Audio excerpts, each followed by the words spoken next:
Hello and welcome to Media News Podcast with me, Mark Campbell. Media News aims to be an authentic voice, bringing you real, truthful stories from the Middle East, with a particular focus on the Kurdish question that is often ignored, self-censored or suppressed by the mainstream media platforms. Today we are talking about the single greatest threat to our planet and are joined by two environmental activists who are literally on the front lines of the environmental struggle. One here in the UK and one in Rojava, or northeast Syria. Our planet is heating up.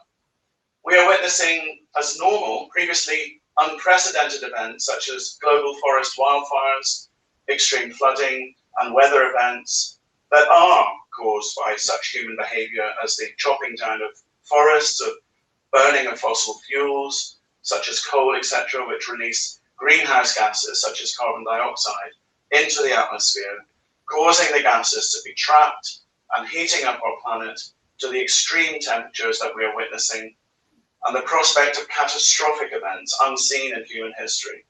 And ultimately, the future of our world, as we know it, hangs in the balance.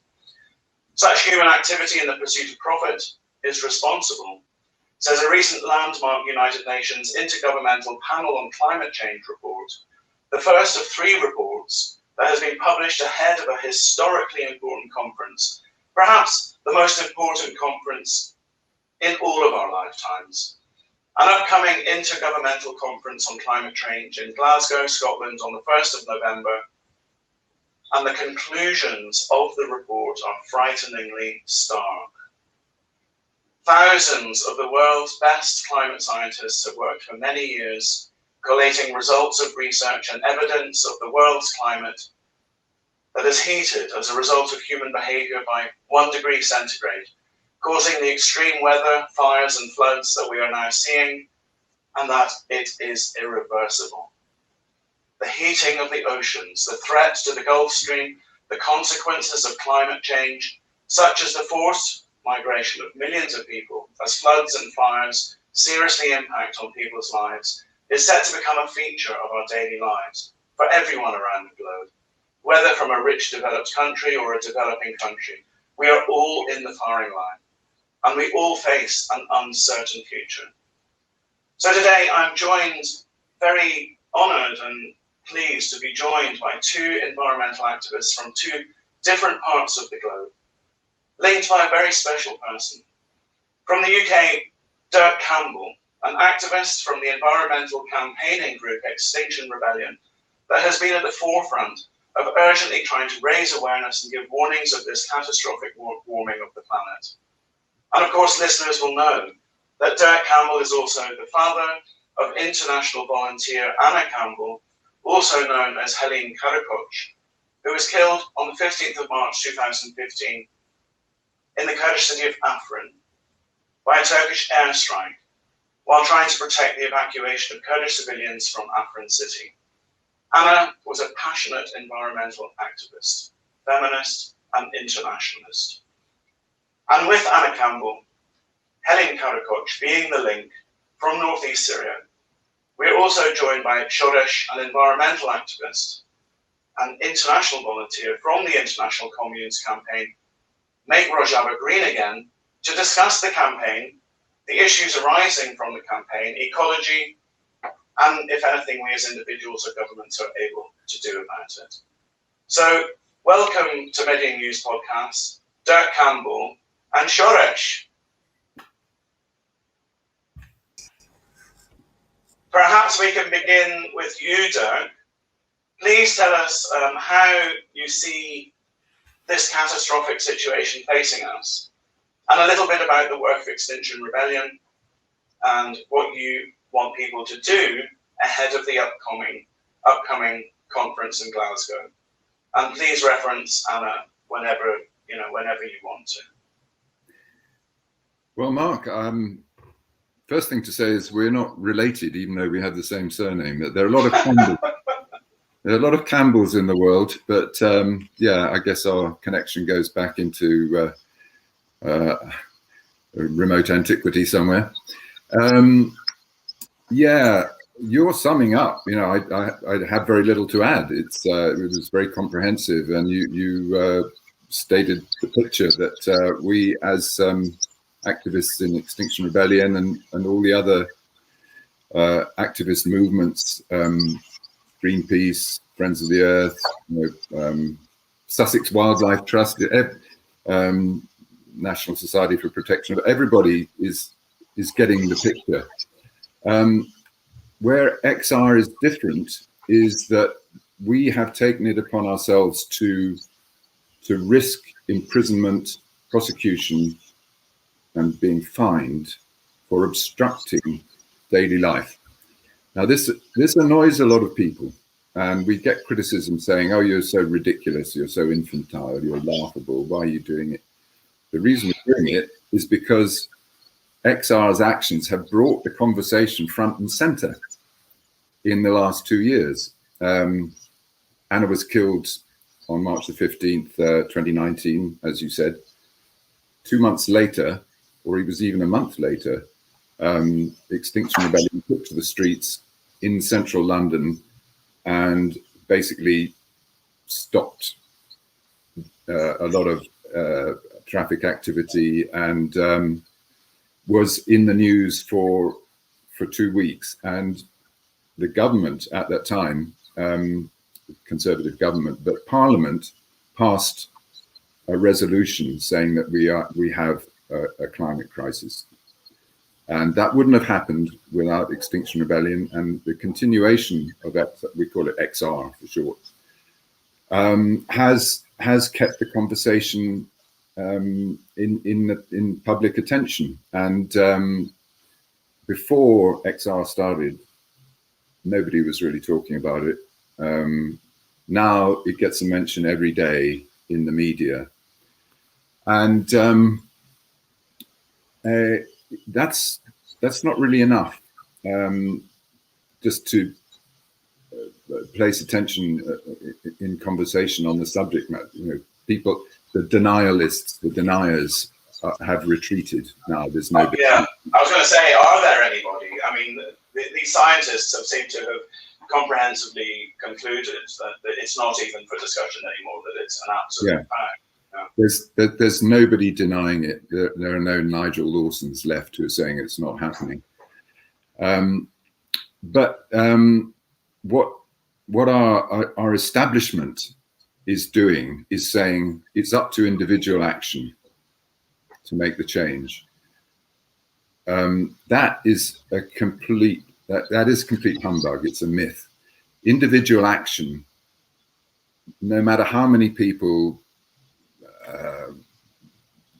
use public transport or recycle their plastic, it will make no difference. It will make zero difference as long as big business carries on business as usual. And the economic model, the global economic model, is a model of exponential growth. The economy has to double in size every 20 years, according to mainstream economics. Otherwise, it collapses. That's their belief system. It's like it's a kind of cult, It's a worship of the god of growth without question. No, there's no political party anywhere in the rich world that doesn't conform to this idea that we've got to have growth. The only place, well, there are one or two places in the world like Rojava, like Bhutan, and maybe a few other places, who have the temerity to disagree with constant GDP growth and say, well, it's quality of life, which is more important. And the conventional model is that as GDP goes up, the individual well-being goes up. So the aspirational idea that everybody has that the future is going to be better than the past. We've got to have more, we've got to be more comfortable, we've got to consume more. This is going to make us happier. It's actually not true. The genuine progress indicator has flatlined since 1970, and it's now going down in developed countries where GDP is going up. So it's absolutely not true. However, we have become habituated, addicted, if you like, to everything being cheaper and more available and having more choice and having life easy, eating as much meat as we like. And I know that in Rojava, maybe it's different for you, Shoresh, but when I went there as a vegan, and Anna was a vegan too, very difficult to nourish yourself, because the assumption is in the Middle East that you know, if you don't eat meat, you're not really, you know, there isn't anything else to eat apart from aubergines or a bit of salad or something. And that assumption has to change. In America, the assumption is that, you know, in USA, that you have meat for breakfast, lunch, dinner, and that's normal. And if you're not eating like that, you're being deprived in some way. Well, that's a myth. It's simply not true. And it's agriculture as much as anything. I think 30% of CO2 emissions globally come from agribusiness and farming and so on. So a lot of our assumptions have to change, and XR, our focus is on how should we say it, twisting the arm of government and of the financial sector to get them to admit how badly they're doing and how mendacious that is, you know, they just tell lies. For example, Barclays Bank has invested 145 billion pounds in fossil fuel exploration and extraction since the Paris Accord. That's in the last 6 years, 145 billion. HSBC is another high street bank in England that's invested 80 billion, but they own coal mines. So they're profiting from fossil fuel and extraction, and they're talking up their green credentials. They're saying, oh, yeah, we're diversifying into sustainable stuff. You know, we're diversifying into renewable energy and all this kind of thing, and kind of trying to conceal or just not admitting the fact that they're doing all this planetary destruction. Effectively, is what they're doing. So it's our job to name the game and not blame and shame, because we don't do that, but we do at least point out what's happening. Now, what else can I say about that? Can I ask a question? What, I mean, from your point of view, the research that I did into this, I mean, I was actually, you know, really like shaken into, like, I was really shocked that there's no argument anymore, that the world is facing extinction, and presumably that is, you know, you're rebelling against that extinction of the human race, that it's that serious. How do you see it, from your perspective? How do you see it? Well, the IPCC report that came out on Monday said we've passed a lot of tipping points now. So we have to accept that we are facing catastrophe, and there's nothing much we can do about it.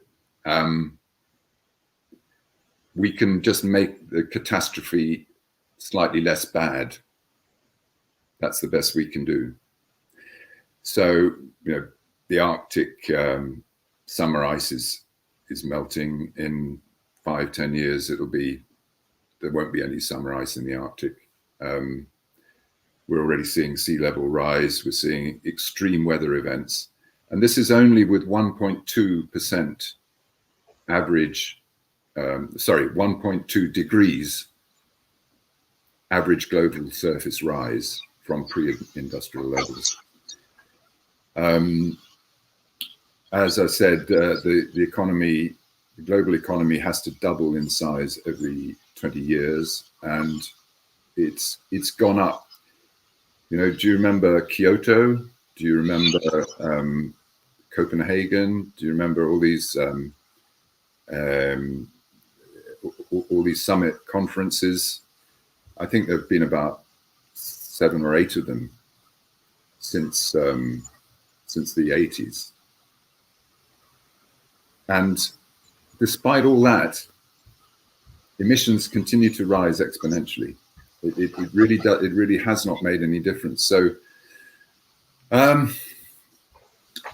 what do I think about it? What do I think is going to happen? Well, every exponential curve hits a ceiling eventually.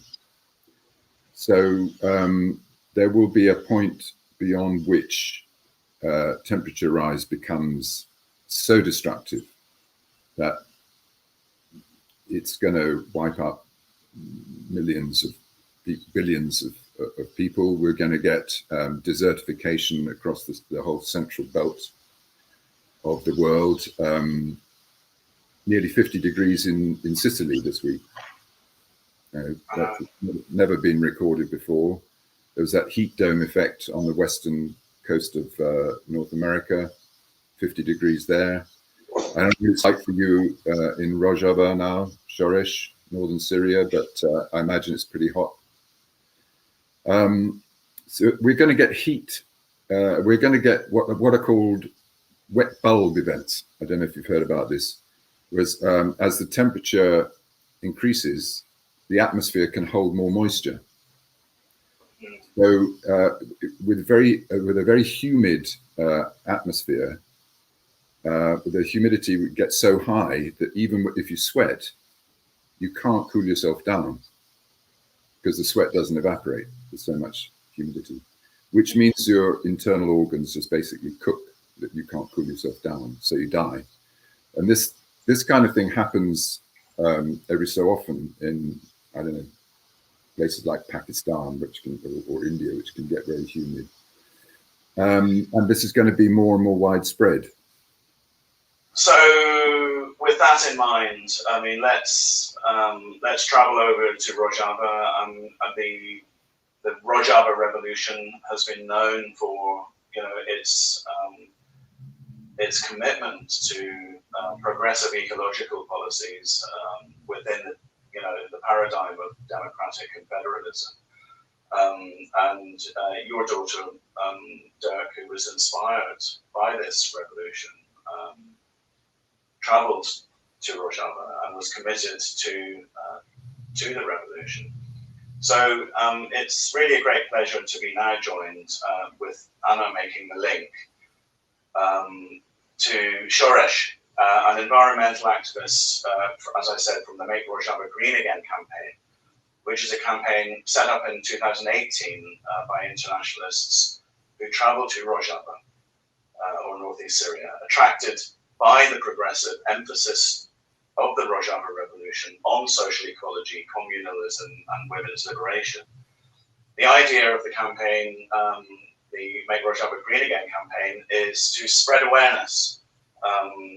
Shoresh will tell us more in a minute, but as far as I know, to spread awareness about the progressive nature of the Autonomous Administration of Northeast Syria's ecological policies, to work on ecological projects in Northeast Syria, and to raise awareness, ecological consciousness and awareness amongst the population of Northeast Syria. Now, we're not expecting you, Shoresh, to solve the ecological, because we know that you have so many challenges and so many problems that you face because of Turkey's invasions and the proxy wars that Russia, Iran, Turkey are fighting in Rojava. And although, I'm sure there are things that you want to do that you're not able to do, but please give us a little bit of background about the Make Rojava Green campaign, how it's going, generally about how the events in the northeast, the autonomous administration of northeast Syria are. Welcome to the program. Yes, thank you very much. Thank you very much for having me. And before we start, of course, thank you for this work and this opportunity, Mark, that you're giving us here, and much respect for the work that you're doing.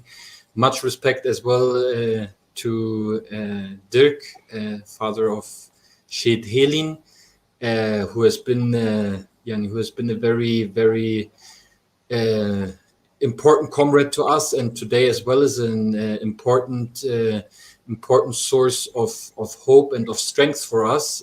As right now I'm in the place of the Internationalist Commune, which academy we named after Heval Helin. We named after Heval Helin Karaçoğlu. So the place actually I am right now here of the Internationalist Commune, our academy here, we named after Sheikh Helin. So yeah, what can I say? Where can I start? There's a lot of things actually one could talk about, and you mentioned already a lot of things. As Make Rojava Green Again, as Internationalist Commune of Rojava, not just the ecological cause, in general, the cause of how are we going to be able to create a life that is livable on this planet. How are we going to create a free life, life with equality, with justice, and a life that is livable for everybody that lives here, for every living being that lives here. We try to do as much as we can, as much as we are able to do with the hands and the mind and the heart that we have. And we try to, definitely one of our main goals is, of course, to continue the path of friends like Heval Helin, to continue the path that those comrades of us, that those friends started and sacrificed their life for this. And all our goal and all our aim is to continue this path and to be successful with this. So with Make Rojava Green Again now, we can say maybe first as a principle for us, one of the principles of ecology in general actually is that ecology needs to be understood not just as something that has to do only with the environment, or that only has to do with this, but for us ecology is a social question as well.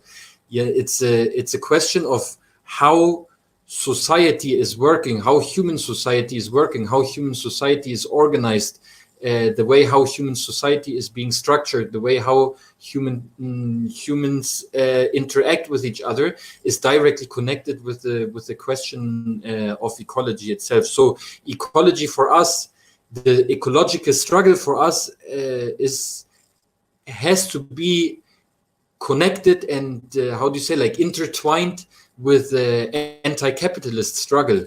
So ecology, if you wanted to be able to solve the problems that are existing, it cannot be understood as part of the capitalist system or inside of the capitalist system that is existing right now, to make some reforms or to change some things inside, to change some of the symptoms.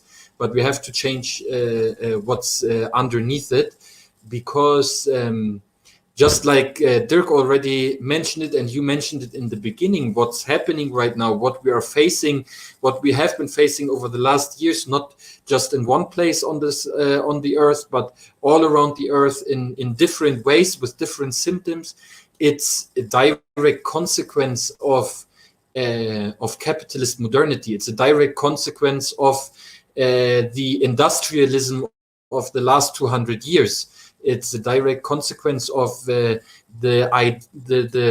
the profit idea of the capitalist system that is just exploiting the human resources and the natural resources that this planet have to create profit for a few, to create profit for just for a little elite that is living in this world today. How today we look, what is this elite talking about? Just what is this elite today talking about? This elite is talking about, I don't know, that they are going to go to make colonies on, I don't know, on the moon and on the Mars and I don't know where.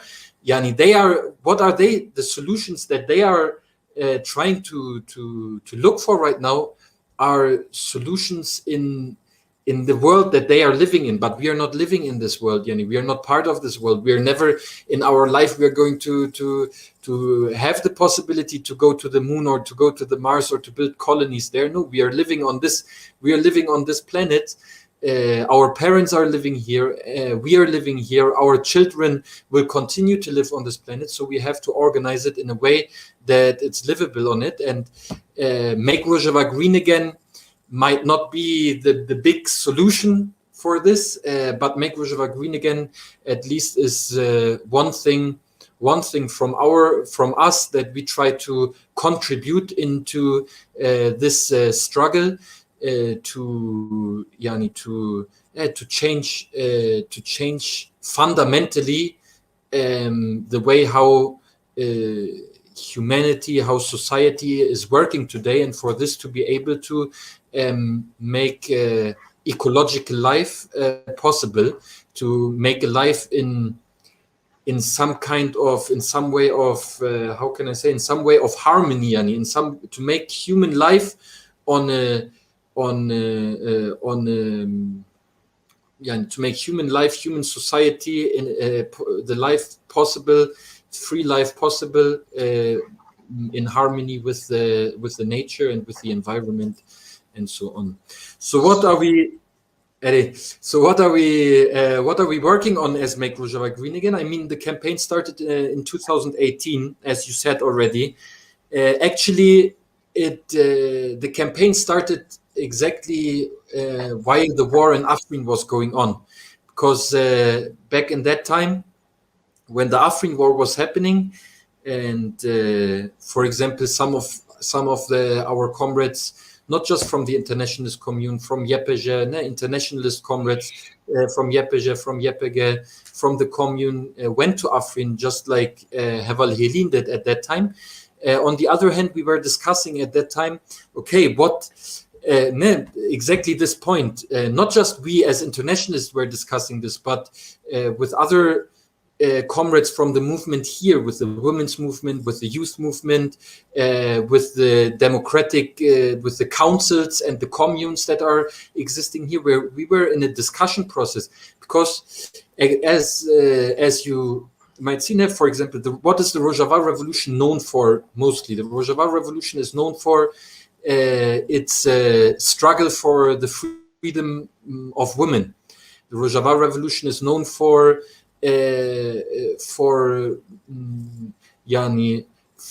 resistance against fascism, resistance against the Islamist gangs like ISIS and so on.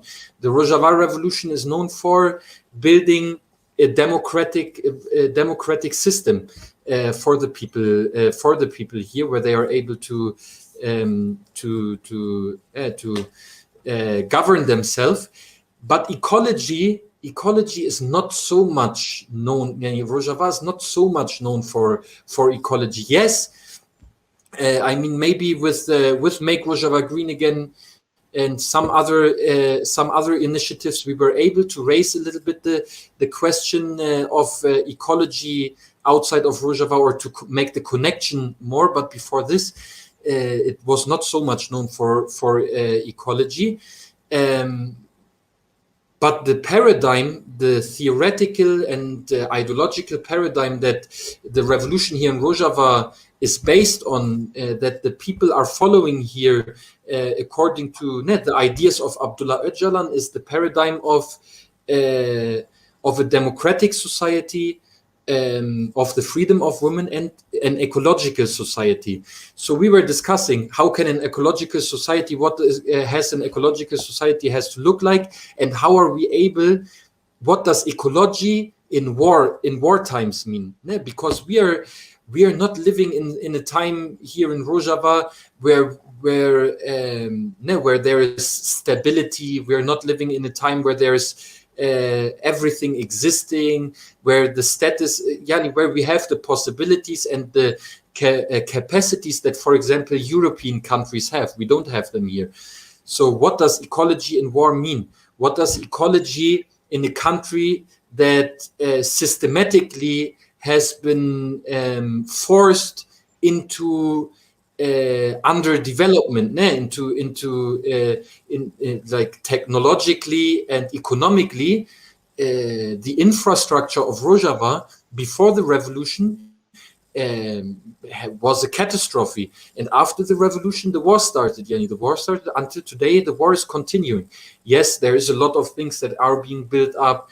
Cooperatives are being built up, trees are being planted, I don't know, communes are being built up, factories, small factories for certain needs that the people have here in Rojava are being built up. The people try to build up some kind of self-sufficient economic system that is not dependent from outside and so on.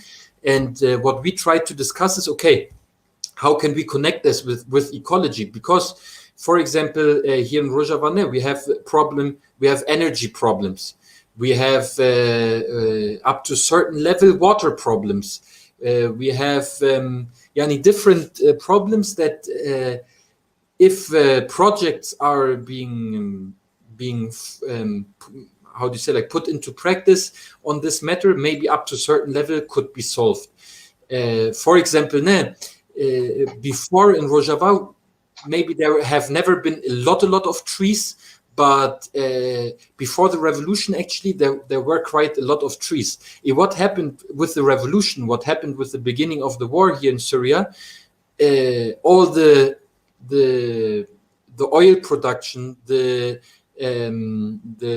electricity system, the distribution of diesel and so on into the region, it all stopped. It all stopped. So in winter, how did the people warm themselves in winter in the first years of the revolution, 2011, 2012, 2013? They cutted the trees that existed, They cutted the trees that existed and burned them to warm themselves in winter because there was nothing else, which is something understandable to do so, I guess, because otherwise you would freeze, you would freeze. Because maybe, yes, we are in Syria, we are in the Middle East, it's in summer. Right now it's very, very hot, but the winters get quite cold as well. So yes, there was this necessity. And now for example, as Make Rojava Green Again, one of the focuses we put on our works is reforestation. To try to reforestate the region, some regions here in Rojava. Yes, you have the book, I see, very nice here as well. I have a copy of the book. It was published. This book everyone can read. Everyone can find on our webpage as well. The PDFs, I guess, can get with us into on our website, Make Rojava Green Again, and website of Internationalist Commune. People can get into contact with us. We can send you PDFs. You can get the book in different places around Europe, different languages, English, German, France, Spanish, and so on. There's a lot of languages that's been published in, and so on. Kurdish, Turkish, Arabic as well, obviously. People can find this book. We have a brochure as well on social ecology that people can find. So yes, coming back to what I was speaking about, reforestation and creating awareness, just like you said. For example, making seminars in villages, not just we by ourselves, obviously. Our approach is not an approach of, okay, we we are internationalists. We come from Europe. We have, I don't know, let's go to the villages and make some seminars about ecology and how they are going to be able to live the best way. No, Yani, this is something we do all together with the youth movement, with the women's movement here, with the self-administration, the autonomous self-administration here of northeastern Syria. Yani, it's something all discussed together and done together in projects that we do together. So I guess in this sense we were quite successful to be able to make our campaign and our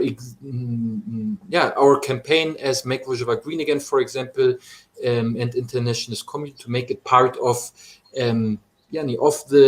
the movement here, to make it be part of the movement here in Rojava and not something from outside, not to be something from outside, but to be it something as part of Rojava. I'm not gonna just make, how do you say, like, I don't want it to be understood as propaganda, because we are not completely successful with everything that we wanted to do. There are problems in putting the theory into practice. There are difficulties in putting the theory into practice. We had, for example, the goals to plant 10,000 of trees in an amount of 2 years. Yani, until 2020, we wanted to plant 10,000 of trees. We planted a few thousand, but we were not able to match the goals that we set for ourselves. Different reasons, Yani. The war in Afrin happened. In between, different kinds of attacks happened. Later, the war in Serikania in 2019, the war in Serikania and in Girespi happened.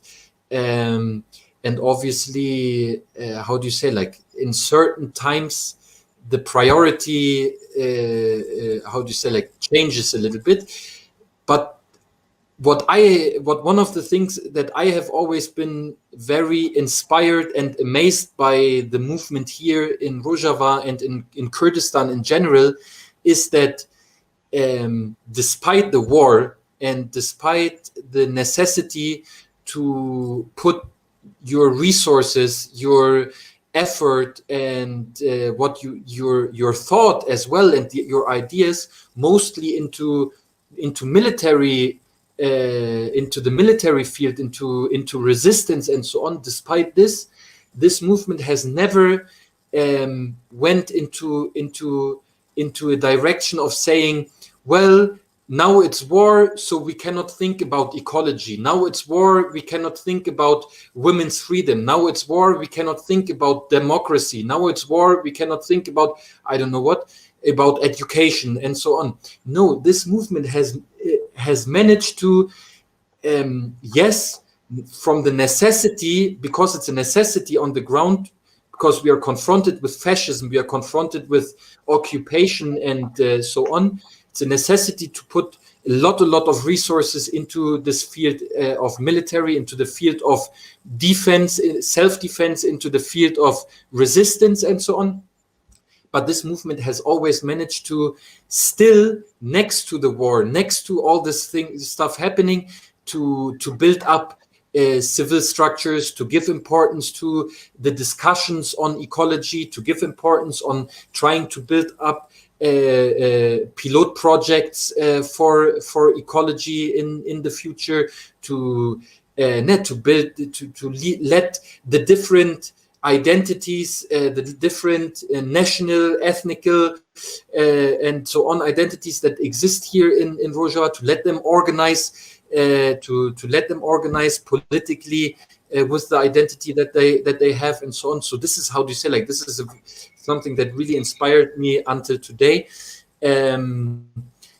Yes, what can I say? I mean, there's a lot of things we could speak more about in detail. There's a lot to do.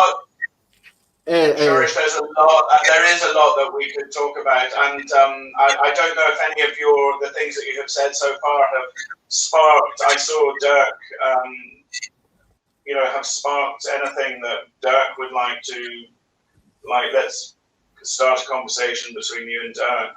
Was anything that you would like to say, Dirk, about what Shorish has said so far? Yeah, it'd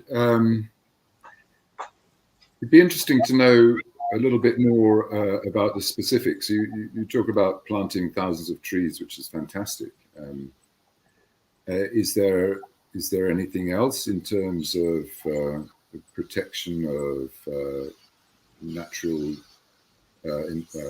areas, or I don't know, renewable energy perhaps, or this kind of thing? Ecosystem services like water filtration, natural water filtration through the soil, and how about collecting all the plastic? There's a lot of that. I mean, this is yes, yeah, you're right. This is something. It's a big problem, definitely. Plastic trash. How trash can be recycled. How the trash can be recycled, and so on. But one needs to understand that no infrastructure for these things has ever existed here in Rojava, and there is an embargo existing on Rojava. Maybe sometimes, I mean, it's not, we don't live in poverty. We are not starving to death here in Rojava. It's not on this level, but there is an embargo, and there is outside forces that are deciding, okay, what do we let inside and what do we don't let inside? Certain machines that are necessary, certain technology that is necessary for certain things, they are a little bit difficult to have access to. But yes, definitely cleaning the plastic trash. We made campaigns like as Make Rojava Green Again from time to time with the people together in the villages, with the communes in the villages. From time to time we did some like cleaning campaigns for some rivers. There's a river here in Derek, to clean the river here in Derek. There's a river next to the camp of the Internationalist Commune. When you follow the path of this river, it gets to a very beautiful place where was a lot of trash before. We made a cleaning campaign for there, and we try to make the projects bigger. It's not only us that are working on ecology here in Rojava. The municipalities in the different cities are having ecological projects. The self-administration of Rojava has its own commissions, ecological commissions. Not all communes, but some communes have own committees for ecological works in their villages. The university, the Rojava University, started a campaign for tree planting and for self-sufficient economy, and to how to build up an ecological economy in Rojava. So there's a lot of discussions, a lot of different structures that are working on this. Definitely, it's not perfect. This has been a problem with Make Rojava Green Again as well. I mean, we have this book. In this book, for example, we are mentioning a lot of problems of the ecology here in Rojava, but still people come here to Rojava, people come here with this illusion that because it's a revolution, everything needs to be perfect. And when it's not perfect, they get disappointed. They get, I don't know, why is it like this, and so on. It should be differently. Why are people throwing trash outside? Well, it's a society. It's a people with a lot of different people with different ideas. There you see the picture of the oil field. It's in the book, inside the book. So how do you say, like, obviously it's not everything is perfect, but the spirit and the idea of this revolution, and of us here as well, which became the reason for us to join this revolution here, is that for us everything has to do with the amount of struggle that we put inside of it. As much as we struggle, the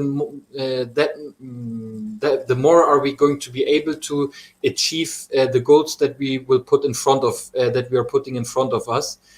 So yes, it's a struggle. There are a lot of projects that have started. It needs to get bigger. It needs to get more. We have to be able we have to reach for certain things. For example, we have to reach an official status internationally for the self-administration of Rojava, and we need to work for this, so that certain things become more possible. The possibilities grow here to put certain projects into action. On the other hand, definitely, I would say this as well. A call maybe for everybody who's going to listen to this.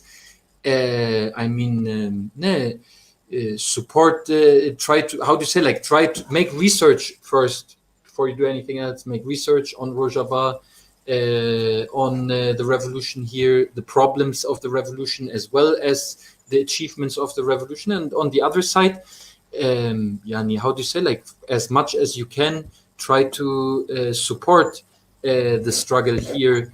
You can, if it's indirectly or directly, if it's from where you live or if it's you coming here by yourself, it doesn't matter. But everybody can do something, small, big, and this is what's going to make things change here.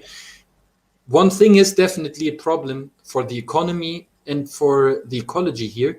Rojava has definitely a need for experts for certain things to be put into practice. There is a lack of know-how.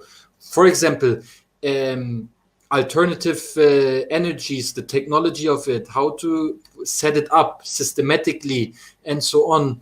There is a lack of know-how of this existing here. So we need experts. And if there is people that are experts on these topics, we as Make Rojava Green Again, for example, we are not experts, Yani. We are volunteers that are working on these topics and on other topics here in Rojava, but we are not experts. We have not studied these topics in university or whatever. So yes, if there's experts that are interested, this will be very nice. Besides that, sorry, it's been a little bit long, but just to answer to Dirk as well. For example, alternative energies are being discussed here.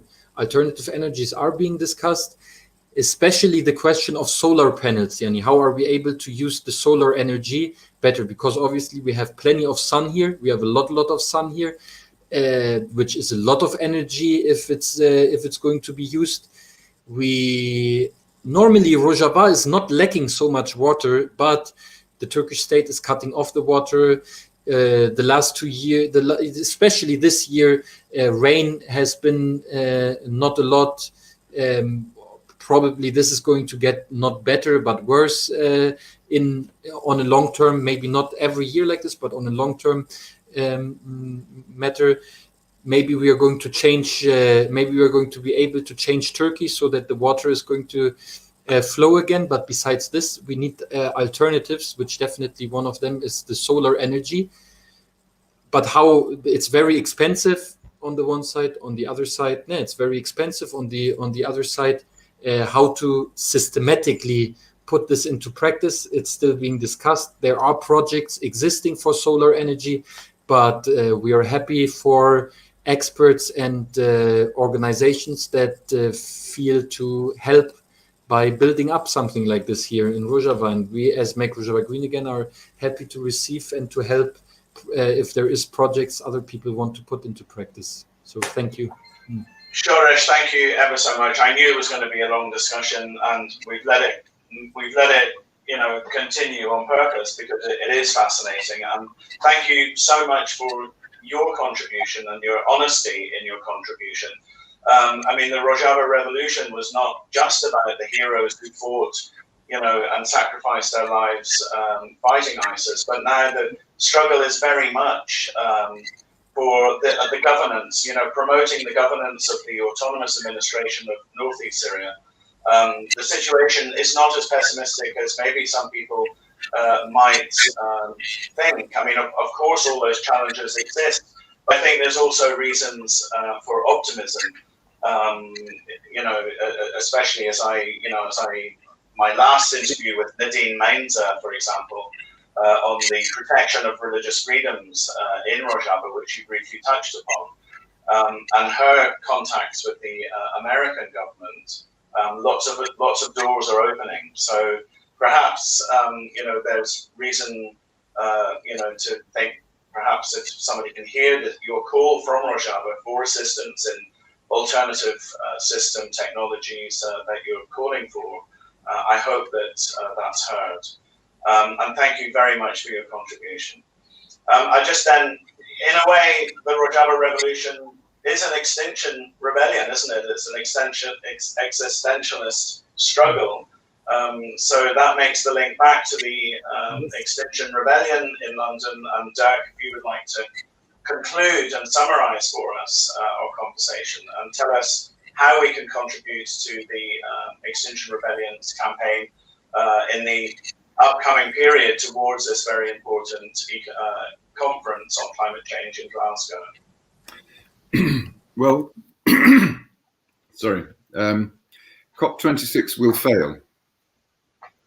There's no question that the world leaders getting together with all their agendas and all their personal and private wealth and trying to preserve their own self-interest, they'll make a lot of promises, but they won't do it. So we know this in advance. So we just need everybody on the streets.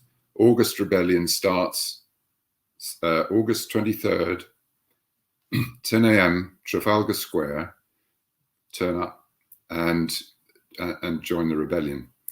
I'll just add that Anna's sister is organizing a carnival for climate justice. And if anybody's around on the 29th of August in Haringey area, which is where the Kurdish community center is, it starts 12 o'clock at Duckett's Common, and then goes to Finsbury Park, and it'll be a carnival procession with lots of music and dance. And if nobody else turns up to play Zurna, I guess it'll have to be me. Oh yeah, you're an amazing Zurna player, Dirk. I've heard you play the Zurna, and I believe that you learnt the Zurna, I have to tell our listeners, from who? From a Kurd called Ersin, Turkish Kurd, who was in London, and this was in the mid-1980s. He was a PKK fighter, and he was killed by the Turkish state in 1988. Such beautiful links that we've made today. Thank you. Thank you to you both. And we remember Anna with such love and continue to be inspired, both in Rojava and also all over the world, I have to say. So with that, thank you very, very much to both of you for this really interesting podcast. And we look forward to your continuing resistance in the face of the impending environmental struggle, and we continue to watch Rojava and the struggle of Extinction Rebellion. Shoresh and Dirk, thank you. Gelek Spas. Thank you. Thank you. Serkeftin. Serkeftin.